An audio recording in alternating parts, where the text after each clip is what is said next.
ሰላም ጤና ይስጥልን ተመልካቾቻችን ከአንከር ሚዲያ ዝግጅት ክፍል ያክብሮ ሰላምታችንን እናቀርባለን። ከፋኖ መንደር የተሰኘውን መራግብራችንን ነው ይዘን የቀረብነው። በአማራ ክልል ባለፉት 2 ቀናትም በርካታ አውደ ውጊያዎች የተካሄዱ ይገኛሉ።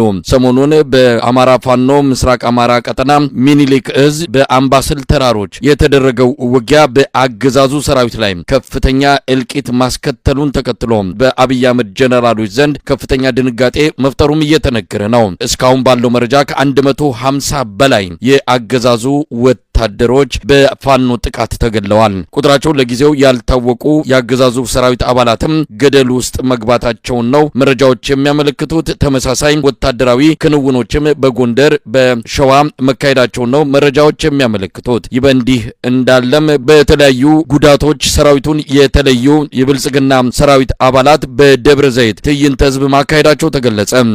ጥቅሞችና ቃል የተገቡልን ነገሮች አልተፈጸሙልንም፣ መውደቂያ አተናል በሚል አደባባይ የወጡት የሰራዊቱ አባላትና ቤተሰቦች በአስቸኳይ ምላሽ እንዲሰጣቸው ጠይቀዋል። በእለቱ የተከናወኑትን ጨምሮ ሰሞኑን በፋኖ መንደር የተገኙ መረጃዎችን ወደ እናንተ እናደርሳለን። የዘውትር ተሳታፊያችን መስመር ላይ ይገኛል። እንግዲህ ባለፉት 2 ቀናት ከተከሰቱት ወታደራዊ ክንውኖች በመነሳት ወደ መራግብራችን እናልፋለን። ወደ አንተ መጣለሁ። አመሰግናለሁ መሳይ። እንግዲህ በትናንትናው ዕለት በምዕራብ ጎንደር ዳኛገር ጫቆ ወረዳ ነጋዴ ባህር ከተማ የአማራ ፋኖ ብሔራዊ ንቅናቄ በላይ ዘለቀ እዝ መይሳው ካሳ 2ኛ ኮር ፊታውራሪ ገብርዬ ክፍለ ጦር በልዩ ተልዕኮ ኦፕሬሽን የፈጸመ ሲሆን የክፍለ ጦሩ 4ኛ ሬጅመንት 2ኛ ሻምበል ከጠዋቱ 12 ሰዓት ጀምሮ እስከ ቀኑ 7 ሰዓት በአገዛዙ ጥምር ጦር ላይ ከባድ ጥቃት መፈጸማቸውን አስታውቋል።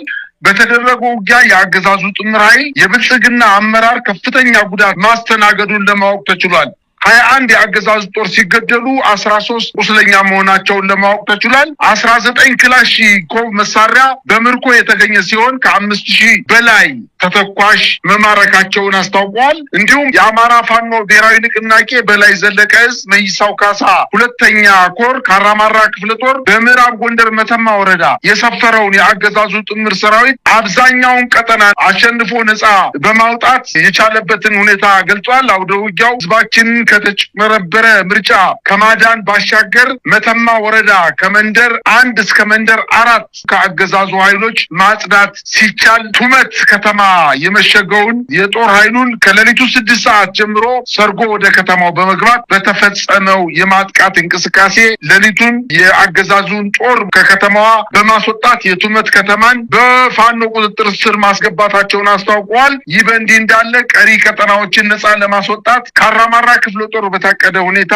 ስራዎችን እየሰራ እንደሚገኝ አስታውቋል። እንዲሁም ከ3ቱ ሬጅመንቶች የተወጣጣውን ተወርዋሪ ኃይል በተቀናጀ መንገድ የክፍለ ጦሩን ሬጅመንት በማሰለፍ በከፍተኛ ውጤት እየመሩ የአገዛዙ ጥምር ጦር ሰራዊት ከፍተኛ ቁጥር ያለው ሙትና ቁስለኛ እየሆነ ወደ ገንደዋ ከተማ እየሸሸ መሆኑን ለማወቅ ተችሏል። በዚህ አውደ ውጊያ በርካታ የመሳሪያ ምርኮና መሰል የውጊያ ቁሳቁስ መረጃዎችን ለማግኘት በኔትወርክ እጥረት ምክንያትና ውጊያው ሙሉ በሙሉ ባለመጠናቀቁ በሚቀጥለው የምናቀርብ መሆናችንን ለመግለጽ ወዳለው። በሌላ ዜና እንግዲህ በምዕራብ ወሎ ከፍተኛ ወታደራዊ ጠቀሜታ ያላትን ወግዲ ከተማን በከተማዋ ዙሪያ የሚገኙትን ምሽጎችን በማጥቃቱ ከተማዋን መቆጣጠር መቻላቸውን አስታውቀዋል። ሰኮርና ጎረንጅ በተባሉ አካባቢዎች ነው ጥቃቱ የተፈጸመው። ብዛት ያለው ጦር ተደምስሷል። በርካታ የጦር አባላቱም ተማርከዋል። የተረፈው የአገዛዙ ጥምር ጦር ደግሞ ወደ ሸዋ ደራ ወደ ተባለው አካባቢ መሸሸቱና በኋላም ተጠናክሮ የሚኒሻ ኃይሎችና ሌሎች የአየር ወለድ አባላትን ይዞ መጥቶ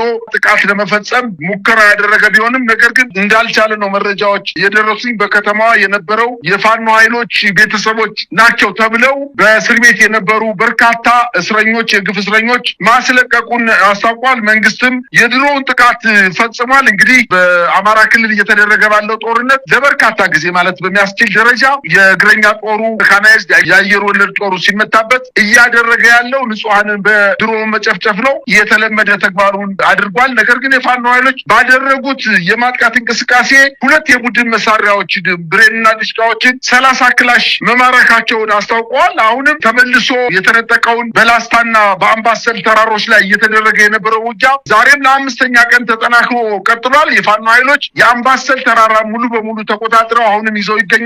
የአገዛዝ ጦር ግን እንደገና በሜካናይዝ ጦር አካባቢ መልሶ ለማጽዳት ሙከራ ያደረገ ቢሆንም ልክ እንደ ባለፈው 150 ጦር ከትናንት ወዲያ እንደተገደለበት ይታወቃል። ዛሬም እንዲሁ ያንን አካባቢ ለመቆጣጠር ጥረት እያደረገ ቢሆንም የፋኖ ኃይሎች ያው እንደተለመደው እየመቱ እየመለሱት እንደሆነ ነው መረጃዎች እያመላከቱ የሚገኙት። በሌላ ዜና እንግዲህ የአማራ ፋኖ ብሔራዊ ንቅናቄ በጎጃም አዊ ዞን አዩ ጓጉሳ ወረዳ የቴዎድሮስ እዝ 109ኛ ኮር 88ኛ ክፍለ ጦር ባደረገው የማጥቃት እንቅስቃሴ የወረዳዋን ከተማ አዘናን ከአገዛዙ ጦር ነጥቆ ተቆጣጥሯታል። በተደረገው ውጊያ የብልጽግና አመራር አበበ ሙሉነህን ጨምሮ በርካታ የጦር አባላት እና ሚኒሻዎች መገደላቸውን አስታውቋል። ባደረጉት ውጊያም ከ11 በላይ የሚኒሻና የአድማ ብተና አባላት ሲገደሉ ከነዚህ ውስጥም የብልጽግና አመራሮች እንደሚገኙበት ታውቋል። 10 ቁስለኞች በፋኖ እጅ መግባታቸውን ተመተው የአገዛዝ ጦር ሲሸሽ ቁስለኞችን ትቶ ሄዶ በፋኖ ኃይሎች ቁጥጥር ስር መግባታቸውን አስታውቀዋል።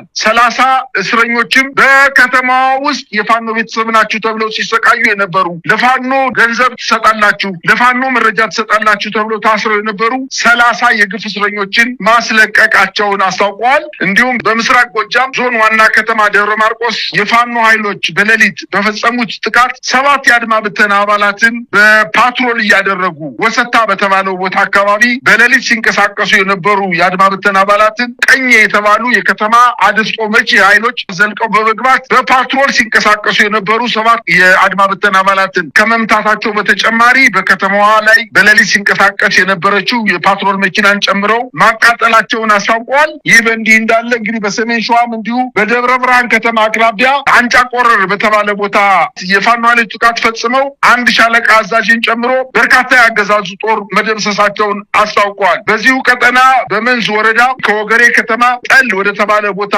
ሲጓዝ የነበረ የአየር ወለድ አባላት የአገዛዙ ጥምር ኃይል ጋር በመሆን የፋኖ ኃይሎች ጥቃት ፈጽመው በርካታ የአየር ወለድ የአድማ ብተና የሚኒሻና የፖሊስ ኃይሎች እንደተገደሉ ለማወቅ ተችሏል። በዚሁ አቅራቢያም እንዲሁ ከዘመሬ ከተማ ወደ ሰላ ድንጋይ፣ ይሄ ሰላ ድንጋይ ማለት ከደብረ ብርሃን ከተማ በቅርብ ርቀት የሚገኝ አካባቢ ነው። በዚህ ሰላ ድንጋይ ሲንቀሳቀስ የነበረው የአገዛዙ ጦር በፋኖ ኃይሎች የደፈጣ ጥቃት ለ2 ሰዓት ውጊያ ከበባ በማድረግ በአገዛዙ ጦር ላይ ጉዳት እንዳደረሱበት ለማወቅ ተችሏል። በሰሜን ሸዋ ነበልባል ክፍለ ጦር የመብረቁ ክፍለ ጦር ጋር በጋራ በመቀናጀት ከሚኒሊክ ሻምበሎች ጋር በመጣመር የውጊያ ቀጠናውን በመቀየር ኦሮሚያ ክልል በመግባት የብልጽግናን እድሜ ለማራዘም ምርጫውን በአስገዳጅ ሁኔታ ለማስፈጸም ተሰብስቦ የነበረ የአገዛዝ ጦር በተለይ የኦሮሚያ አድማ ብተና በመኮይ ሃሮ ቀበሌ ካምፕ አድርጎ በሰፈረው ኃይል ላይ ለሁለተኛ ጊዜ ድንገተኛ ጥቃት በማድረግ ከፍተኛ ክሳራ አድርሶበታል። በዚህ ጥቃት ከፍተኛ ኃይል የተመታበት ሲሆን ቁስለኛውንና ሬሳውን ትቶ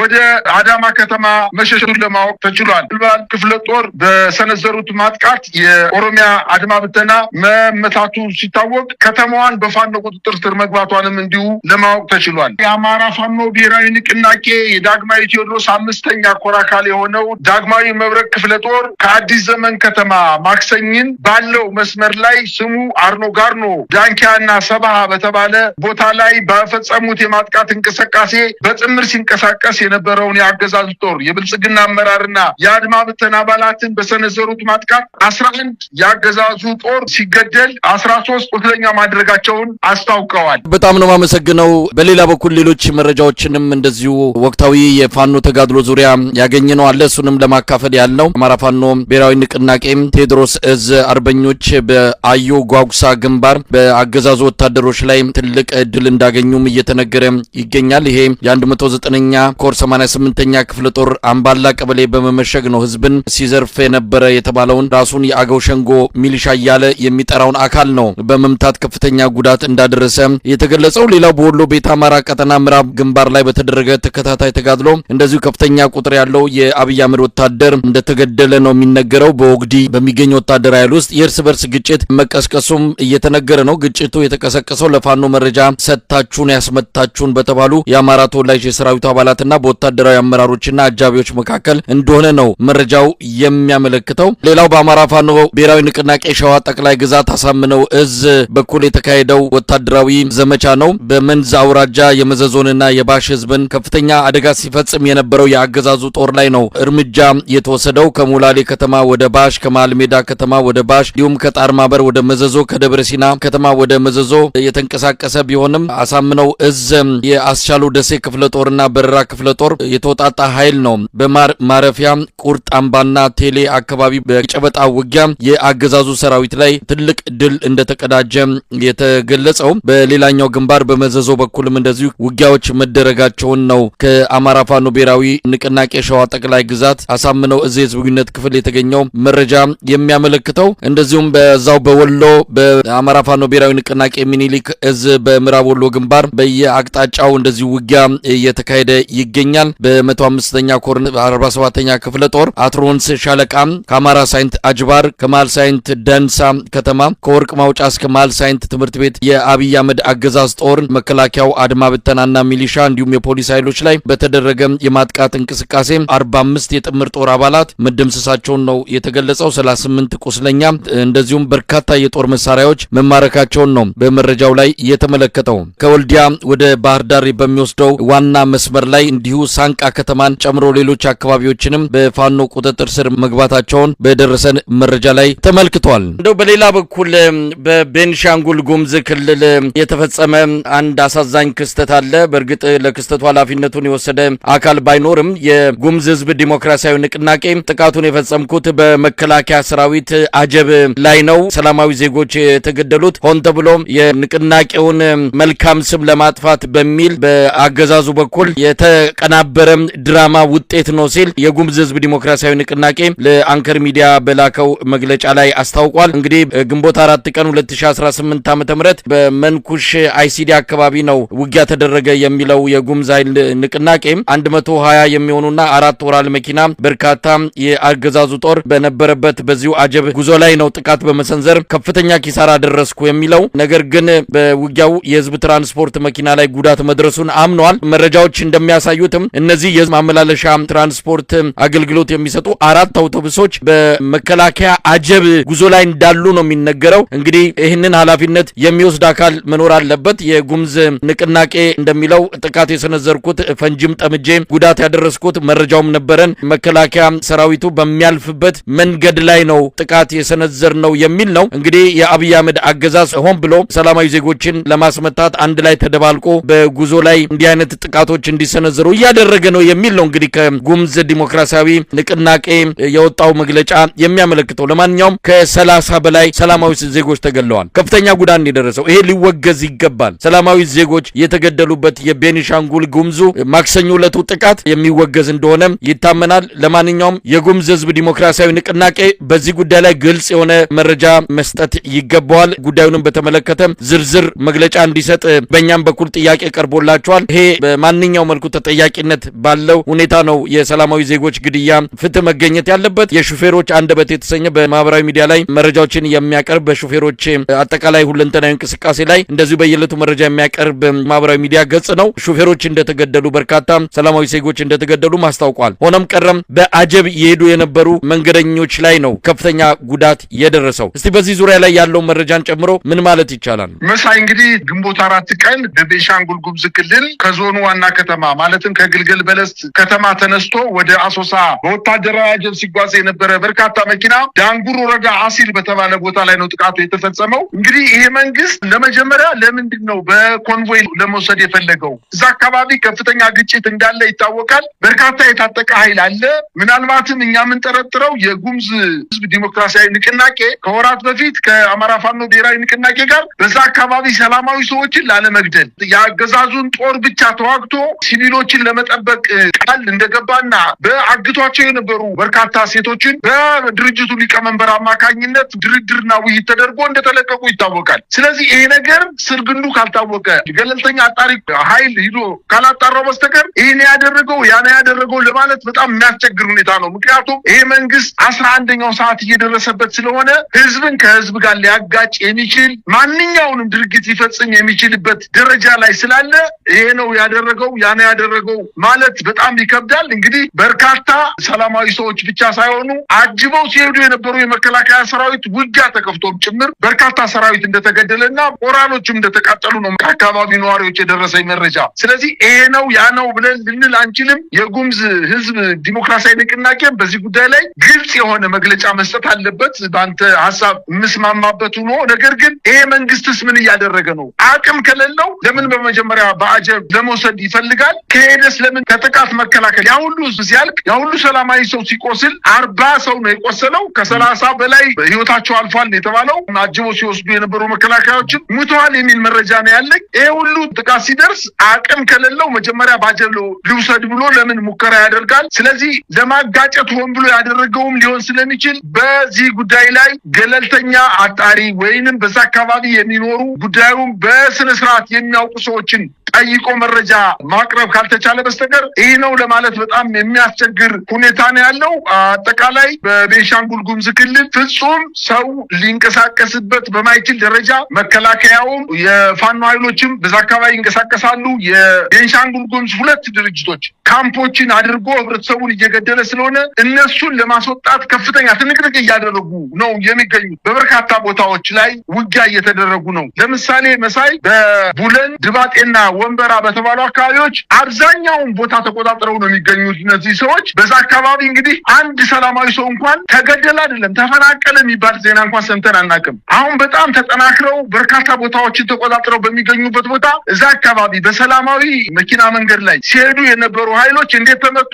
ይሄ ማጣራት የሚገባው ነገር ሆኖ ነገር ግን መንግስትም እጁ ሊኖርበት ይችላል የሚል እምነት ነው ያለኝ። አንደኛ ይሄ መንግስት ለኢትዮጵያውያን መከራ በዋነኛነት ተጠያቂና ግድ የሌለው መንግስት ስለሆነ በዜጎች ሞትና በዜጎች ክሳራ እድሜውን ለማራዘም ብሔረሰቦችን ከብሔረሰቦች ሃይማኖትን ከሃይማኖት ክልልን ከክልል በማጋጨት እድሜውን ለማራዘም እየጣረ ያለበት ደረጃ ላይ የደረሰ ስለሆነ ይሄ ነው ያ ነው ብለን ለመወሰን በጣም የሚከብድ ነገር ነው ማለት ነው የምችለው። መሳይ እንግዲህ የቤኒሻንጉል ጉሙዙ ጥቃት ብዙ ነገር ሊያሳየን ይችላል። ክልሉ ስርዓት አልበኝነት ከሰፈነበት ከ8 ዓመት በላይ ሆኖታል። አብይ አህመድ ከመጣ ጀምሮ ክልሉ ምንም አይነት ሰላም አግኝቶ የሚያውቅ አይደለም። እንግዲህ እንዲህ አይነት ነገርን መቆጣጠር ያልቻለ በራሱ በመከላከያ አጀብ ራሱ መንቀሳቀስ የማይቻልበት ሁኔታ ውስጥ ነው ምርጫ አካሂዳለሁ የሚለው አብይ አህመድ። እንዲህ አይነት ነገሮች በየቦታው ነው ያሉት። ሰሞኑን ከአሰላ ከተማ 35 ኪሎ ሜትር ርቀት ላይ በሚገኝ ሎሌ የመንግስት እርሻ ልማት ውስጥ ከፍተኛ የሆነ ግፍ እየተፈጸመ ነው። ጥቃት እየተፈጸመ ነው። መኪኖች እየተቃጠሉ ነው። ትራክተሮች እንደዚሁ ከጥቅም ውጭ የወጡበት ሁኔታ ነው የተፈጠረው። በዛ አካባቢ ታጣቂዎች በብዛት የሚንቀሳቀሱበት ቦታ ነው። ሰው እረፍት አጥቷል፣ መላ አጥቷል፣ የሚሄድበት የሚገባበት ያጣበት ሁኔታ ነው ያለው። አካባቢ በከፍተኛ የጸጥታ ችግር እንደዚሁ እየተሰቃየ እንዳለ ነው የሚገለጸው። ለማንኛውም ወደ ሌላ ርዕሰ ጉዳይ አልፋለሁ። ከዚሁ ከመከላከያ ጉዳይ ጋር የተያያዘ ነው። እንግዲህ ሰሞኑን በቢሾፍቱ ደብረ ዘይት የመከላከያ ሰራዊት አባላት ከሰራዊቱ በተለያየ መልኩ በጉዳት የተቀነሱና ቦርድ የወጡ ጥቅማ ጥቅም አልተሰጣቸውም፣ ቃል የተገባላቸው አልተሰጣቸውም። ከፍተኛ የሆነ ተቃውሞ እያሰሙ ነው። በቢሾፍቱ መሀል አደባባይ ላይ ተቃውሟቸውን ሲያሰሙ እንደነበረ በቪዲዮ ጭምር ተደግፈው የወጡ መረጃዎች ያመለክታሉ። ይሄ የደብረ ዘይት ቢሾፍቱ መከላከያ ሰራዊት አባላት ጥያቄ ብቻ አይደለም። ተበትነው በየቤታቸው አካላቸው ጎድሎ ቤተሰቦቻቸው ማስተዳደር የሚችሉ የመከላከያ ሰራዊቱ አባላት በየቦታው ወድቀው ቀርተው ለነሱ የሚገባ ካሳ፣ ጥቅማ ጥቅም፣ ክፍያ ሳይሰጣቸው የቀሩ ቤቱ ይቁጠራቸው። ይህ ነው እንግዲህ የአብይ አህመድ አገዛዝ ውለታ። ህይወቱን ለሰጠ አካሉን ለሰጠ የመከላከያ ሰራዊት አባል ካድሬ እየዘረፈ ከሚበላው ስባሪ ሳንቲ እንኳን እንዲያገኙ እድሉ አልተሰጣቸውም። ለማንኛውም የቢሾፍቱ ደብረ ዘይቱ የሰሞኑ ተቃውሞ አሁን ወደ አደባባይ ወጥቷል። ለኢትዮጵያ ነው የተዋጋ ነው ለኢትዮጵያ ነጻነት ነው ብሏል። እሱ ምናልባት በፖለቲካ አተያይ የተለየ ትርጉም ሊሰጠው ካልሆነ በስተቀር እስካሁን ለኢትዮጵያ ተብሎ የአብይ አህመድ ወታደር የተዋጋው ውጊያ የለም። ሁሉም የአብይን ዙፋን ለማስጠበቅ የተደረገ ውጊያ ነው። መሳይ ማንኛውም የኢትዮጵያ ወታደር በስልጠና ሂደታቸው 3 ወር ሰለጠኑ፣ 2 ወር ሰለጠኑ፣ 5 ወር ሰለጠኑ፣ 6 ወር ሰለጠኑ ሀገሪቱን ከጥቃት ለመከላከል ተብለው ልዩ የፖለቲካ ትምህርት ተሰጧቸው፣ የአእምሮ ስንቅና ስንቅ ተሰጧቸው ወስደው ኦሮሚያ ክልል፣ አማራ ክልል፣ ቤንሻንጉል ክልል ውስጥ ተጠርንፈው ነው የሚሄዱት ያለ ፍላጎታቸው። አንዳንዶቹ በውጊያ ቀጠና እኮ አገር ተወራለች፣ ድንበር ተደፍሯል ተብለው ሂደው ነገር ግን መሀል ሀገር ላይ በጎጃም መሀል ሀገር ላይ ስንት ወጣት ነው ደጋዳሞት ሙቶ የቀረው ሳያውቁት። ወደ ድንበር አካባቢ ኤርትራ ትሄዳላችሁ፣ የሱዳን ድንበራችን ተደፍሯል፣ የደቡብ ሱዳን አካባቢ ድንበራችን ተደፍሯል እየተባሉ እየተወሰዱ ነገር ግን አያውቁትም ያንን አካባቢ።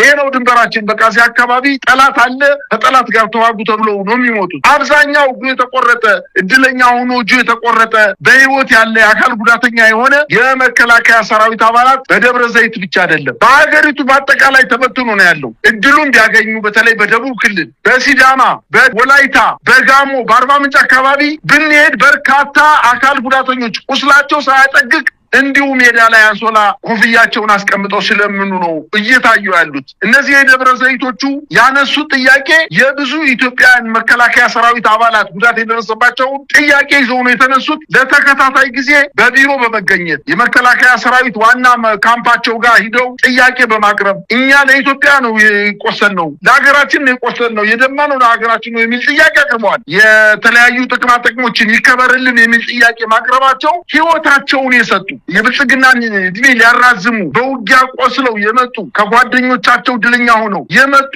ክራንች ይዘው የሚንቀሳቀሱ አይናቸው ታውሮ እየተመሩ የሚንቀሳቀሱ ሰዎችን ዞር ብሎ አለማየቱ የዚህ መንግስት ጨካኝነትና ክፋት ተንኮል ለራሱና ለራሱ ብቻ የሚሄድ መንግስትና በሰራዊቱ ላይ ደግሞ ነገ የሚፈጠረውን አጠቃላይ ስጋትና ፍርሃት በነከሌ ላይ እንደዚህ አይነት ነገር ተፈጥሯልና ነገስ በኔ ላይ ይደርሳል በማለት በሰራዊቱ ላይ ከፍተኛ ችግር እንደሚፈጠር የሚያሳይ ጠቋሚ መረጃ ነው ማለት ይቻላል። ሌሎችም አካባቢዎች ላይ ቅድም የጠቀስኩልህ በደቡብ አካባቢዎች ላይ እድሉም ቢያገኙት ምናልባትም ከደብረ ዘይት ከወጡት እጥፍ በላይ የሚሆን ቁጥር በወላይታ ሶዶ በአርባ ምንጭ በተለያዩ የደቡብ ክልል ከተሞች ላይ በርካታ የጦር ጉዳተኞች እንደሚገኙ ነው መረጃዎች እያመላከቱ የሚገኙት። ይሄ እንግዲህ መጀመሪያ ነው ማለት ይቻላል። ደብረ ዘይት ላይ ሻማውን አብርተውታል። ምናልባትም በበርካታ አካባቢዎች ላይ ነገ ከነገ ወዲያ ደግሞ ይህን ጥያቄ ይዘው ሊነሱ የሚችሉ በርካታ ኢትዮጵያውያን አሉ። ጥያቄውን መመለስ ግን መንግስት የማይችልበት ደረጃ ላይ ደርሷል። ምክንያቱም አጠቃላይ የነበረው ሰራዊት ከሞት የተረፈው ሰራዊት ቆስሎ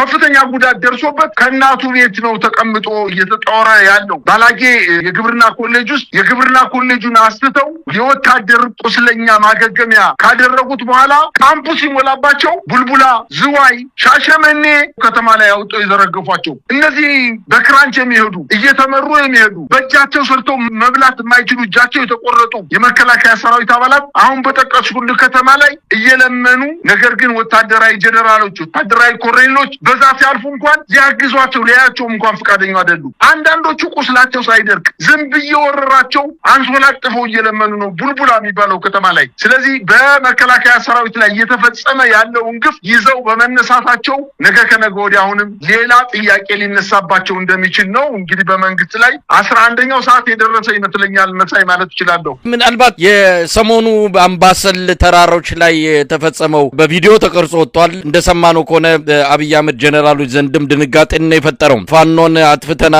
ፋኖ አቅም የለውም፣ የመታ የሚፈረጥጥ ኃይል ነው እያሉ ሲመጻደቁ የነበሩ ደጋፊዎቻቸውን በአጉል ተስፋ ሲሞሏቸው የነበሩ የአብይ አህመድ ጀነራሎች አሁን እድሜ ላይ ቴክኖሎጂ በቪዲዮ ተቀርጾ ወጥቶ መነጋገሪያ እንደሆነ ነው ከሰሞኑ የተመለከትነው። በዛ መንደር አካባቢ በተለይ በወታደራዊ አዛዦች አካባቢ ከፍተኛ ድንጋጤን ፈጥሯል። እንግዲህ ይህንን እየተመለከቱ አሁን በቢሾፍቱም በደብረ ዘይት በተለያዩ የኢትዮጵያ አካባቢዎች ሰራዊቱ ለሀገር ዋጋ ከፈልም ብሎ አካሉን አጥቶ ህይወቱን ሰውቶ የትም እንደ ሸንኮራ ተመጦ የተጣለበትን ሁኔታ እየሰሙና እያዩ በተለያዩ አካባቢዎች አብይ አህመድ ሰራዊት ሲማረክበት ወታደር ሲማረክበት ክህደት እየፈጸመ እኔ የሚማረክ ሰራዊት የለኝም አልቀበልም እያለም እንደሰማነው ከሆነም ተማርከው በፋኖች የሚገኙትም እንደዚሁ በድሮን ተመተው በአብይ አህመድ ድሮን የገዛ ወታደሮችን ምርኮኛ ወታደሮችን በድሮን የሚጨፈጭፍበት ሁኔታ ነው እያየን ያለ ነው። ይሄ ሁሉ እየሰማ ለአብይ አህመድ የሚዋጋ ወታደር መኖሩ በራሱ በአሁን ጊዜ እጅግ የሚደንቅ ነገር ነው። እንደው ሰራዊቱ ምንድነው ማድረግ ያለበት? አልሰማም እንዳይባል እንግዲህ በአሁን ሰዓት የቴክኖሎጂ ዘመን ሁሉ ነገር በቶሎ ነው ሰው አይንና ጆሮ ጋር የሚደርሰው። ምን ማድረግ አለበት ሰራዊቱ?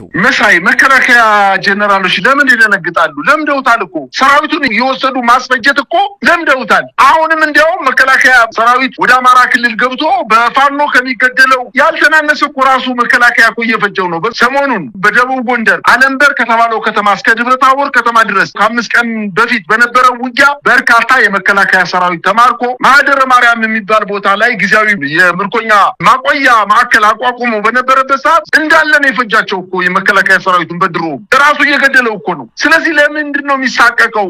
የሰውን ነፍስ እንደ ዶሮ የሚቆጥር በሰዎች ሞት ራሱ መበልጸግ የሚፈልግ የመከላከያ ጀነራል የብልጽግና አመራር እንዴት በመከላከያ ሰራዊት አባላት ሞትና መከራ ሊደነግጥ ይችላል? ዋናው ዓላማቸው ወጣቱን ማስፈጀት ነው። ወጣቱን አስፈጅተው ራሳቸው መበልጸግ ስለሆነ ዓላማቸው ይሄ ሀገርን ከመጠበቅ የሰላማዊ ዜጎችን ህይወት ደህንነት ከመጠበቅ በዘለለ ለራሳቸው ጥቅም ብቻ የቆሙ አመራሮች ብቻ የሚመሩት ተቋም ስለሆነ የሰራዊት መሞት፣ የሰራዊት መደምሰስ፣ የሰራዊት አንሶላ አንጥፎ መለመን፣ እግር መቆረጥ፣ አይን መጥፋት፣ እጅ መቆረጥ ለመከላከያ ጀነራሎች ምንም ማለት አይደለም። ለምደውታል። በየቀኑ የሚደረግ ነገር እኮ ነው። ለምን በአምባሰል ተራራ ብቻ ይደነግጣሉ ብለህ ታስባለህ? መሳይ ደጋዳሞት ላይ ከአምባሰል በላይ እኮ 3 ክፍለ ጦር የመከላከያ ሰራዊት እኮ በሁለት ቀን በተደረገው ውጊያ እኮ አልቋል። ላሊበላ ላይ ጋሸና ላይ ያለቀው የመከላከያ ሰራዊት በፋኖ የተመታው ሰራዊት እኮ አይተናል በቪዲዮ። እስቴ ስማዳ ዛሬ ወራል ሞላው እኮ እስቴ ስማዳ፣ ጋይንት፣ ንፋስ መውጫ፣ ሌሎችም የደቡብ ጎንደር አካባቢዎች ላይ በተደረገው ውጊያ ስንትና ስንት ሰራዊት ነው የተማረከው? ስንትና ስንት ሰራዊት ነው ያለቀው? ሰፈር መንደሩ ሁሉ መቅበር እንኳን አልችል ብሎ ሰፈሩት ከሚሸት ድረስ እኮ ነው መከላከያ ሰራዊት እየሞተ ያለው እያለቀ ያለው። የሚኒሻ አባሉ እና የአድማ ብተና ኃይሉማ መውጫ መግቢያውን በደንብ አድርጎ ስለሚያውቀው የመከላከያ ሰራዊቱ ሲሸነፍ ወይም አጠቃላይ የአገዛዙ ጥምር ጦር ሲሸነፍ ቤት አድርጌ ወጥቻ አመልጣለሁ ብሎ ስለሚያስብ የጉዳት መጠኑ ዝቅተኛ ነው። መከላከያው ግን አካባቢውን አያውቀውም። ስለዚህ መከላከያው እያለቀ ነው። መንግስት ደግሞ ሁለቱ አሰልጥኖ ደግሞ መልሶ ወደ አማራ ክልል እየወሰደ እያስፈጀው ነው። ይሄ ሂደት እኮ 3 ዓመት ሆኖ በአማራ ክልል 3 ድፍን ዓመት ሞላው። በዚህ 3 ድፍን ዓመት ውስጥ የተለማመዱት አጠቃላይ በደል በደማቸው የተጣባ የመከላከያ ጀነራሎችና የብልጽግና አመራሮች ስላሉ ዛሬ እንዲያውም አዲስ የደረሰኝ መረጃ ምንድነው? እንግዲህ በመከላከያ ኃይሉ ላይ ተስፋ የቆረጠ ይመስለኛል። መከላከያው በሄደበት ቦታ ሁሉ እየፈረሰ እየተመታ፣ አብዛኛው ደግሞ እየከዳ ወደ ተለያዩ አካባቢዎች ወደ ቤተሰቦች እየጠፋ እንደሆነ ያወቀው የአማራ ክልል ምስለኔ አስተዳደር የአማራ ክልል ሚኒሻ በጽህፈት ቤት ደረጃ ነበር የሚተዳደረው። በሰላምና ደህንነት ቢሮ ውስጥ በጽህፈት ቤት ደረጃ ነበር የሚተዳደረው። ነገር ግን ደረጃውን ከፍ በማድረግ በኮሚሽን ደረጃ ኮሚሽነር ተመድቦለት ልክ እንደ ክልሉ ፖሊስ ኮሚሽን ለብቻው ራሱን ችሎ እንዲቋቋም በማድረግ ውሳኔ አስተላልፈዋል። ይህ ማለት እንግዲህ የመከላከል የማጥቃትና አካባቢውን ሰላም የማድረግ አቅማችንን ይጨምርልናል በማለት አሁንም የአማራን ህዝብ እርስ በርሱ ለማጫረስ በኮሚሽን ደረጃ ከፍ አድርጎ የአማራ ክልል ህዝብ እርስ በርሱ ለማጫረስ ከፍተኛ ጥረት ለማድረግ ዝግጅት እያደረገ እንደሆነ መረጃዎች ደርሰውኛል። በአጠቃላይ ግን አማራ ክልል የመከላከያ ሰራዊት አባላት ከእንግዲህ በኋላ ሞራል ኑሮት አቅም ኑሮት ሊዋጋ የሚችልበት ቁመና አይደለም ያለው። ምናልባት የመከላከያ ሰራዊት ተራ ወታደር በጀነራሎች ላይ በመስመራዊ መኮንኖች ላይ ወይም በወታደራዊ አመራሮች ላይ የሚያምጽበት ጊዜ ሩቅ አይደለም። እርቦታል፣ ጠምቶታል፣ ጫማው አልቋል፣ ቀምሏል፣ ልብሱ ቀምሏል። ያለ ረፍት ነው የሚዋጋው፣ ያለ ረፍት ነው የሚጓዘው፣ ያለ በቂ ምግብ ነው እየተንገላታ ያለውና ያለ ሕክምና ነው እየተዋጋ ያለውና በቅርብ ጊዜ መከላከያ ሰራዊቱ እንደው ከፍተኛ ሆነ አመጽ በውስጥ ይቀሰቀሳል የሚል እምነት ነው ያለኝ። ተስፋ ሳይሆን እምነት ነው ያለኝ። መሳይ በጣም ነው ማመሰግነው። በተለያዩ ታዊ ጉዳዮች ላይ ከፋኖ መንደር በሚል የሰበሰብናቸው መረጃዎች ያቀረብንበት ምራግብር ይህን ይመስላል። ለመረጃዎቹ በጣም ነው ማመሰግነው።